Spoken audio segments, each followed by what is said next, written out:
Pagising ko nga ngayong umaga ay una kong pinuntahan agad itong rep namin. Sayang naman kasi yung pagsyaro ng lola ko kung hindi ko iinitin yung mga binalot niya. Sa sobrang dami ba naman ng tinake out ay parang aabutin pa nga hanggang kinabukasan to. Bali ang nilabas ko nga lang para initin at kainin namin ngayong almusal ay minudo at yung tokwa na natira kagabi. Tapos may natira pa sa rep na kaldereta, pininyahan at embutido. Pero naniniwala ako na darating din talaga yung araw na talagang mapupuno din yung laman ng rep namin. Na ako mismo yung nag-provide at bumili. Bali open ko na nga din yung pangmalakasan naming induction cooker. Hindi naman sa para i-flex. Wala lang talaga kami pambili ng gasol.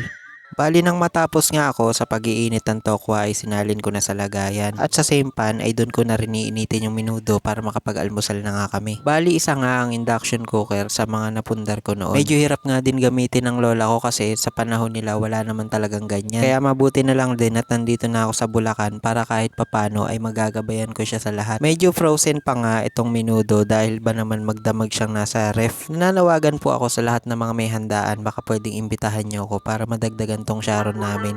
At nang matapos na ako makapag-init ng mga ulam ay agad-agad ko nang dinala to sa lamesa namin. Dito nga din kasi natulog yung isang pinsan ko dahil nga kakatapos lang binyagan kahapon ng kapatid niya at walang mag-aalaga sa kanya gawa ng busy sila. Bali kumain na nga kami ng umagahan para naman nang sa ganun ay mas marami pa kaming magawa. Nakakapanghina naman kasi talaga kapag kikilos ka sa umaga tapos walang laman yung sikmura mo. Kasi hindi ka magiging energetic, enthusiastic, kinetic, mechanic. Maya-maya nga ng pagkatapos namin kumain ay nag-dessert naman ako. Syempre hindi natin palalagpasin yung gelatin na inuwi galing din sa Sharon, di ba? Ngayong araw nga din ay ipapagawa ko yung bike ko na dati kong ginagamit sa dati kong trabaho para maging service. Sa tagal na kasing hindi nagamit nito, umimpis na yung mga gulong tapos may crack na din yung hulihan na gulong niya. Kaya kailangan na rin palitan. Mabuti na nga lang at nakita ko yung ninong ko para isakay namin sa tricycle niya yung bike ko. Dinala nga namin sa bayan para naman mapalitan ng gulong at mahanginan na rin. Nang matapos nga ay pwede na ulit gamitin itong Mio ko. Mio bike pala ano. Bali hindi na nga daw kasi pwede mag-iwan ng mga scrap doon sa pinagpapagawaan ng bike. Kaya naman ayan at daladala ko pa. Sabi nga rin ng ninong ko ay pumunta na ako sa may Rambato kung saan merong karwasya na hinuhulugan ng 5 piso. Nagkamali pa nga ako dyan kasi first time kong gumamit. Bali naghulog ako ng 5 piso kung saan doon nakatapat yung blower. Mabuti na lang at may kasabayan ako nagkakarwash doon sa may kabilang side kaya naman tinanong ko kung saan muna pala uhulugan. Hindi kasi muna ako nagtanong, ayun nagmagaling napalpak tuloy. Pero okay lang kasi 5 piso lang naman. At alam ko naman talaga na sa bawat pagkakamali doon tayo mas lalong natututo. Humuhugot pa pero nasa bike lang naman ang usapan. Nagmamanifest na nga ako dyan at itong 2024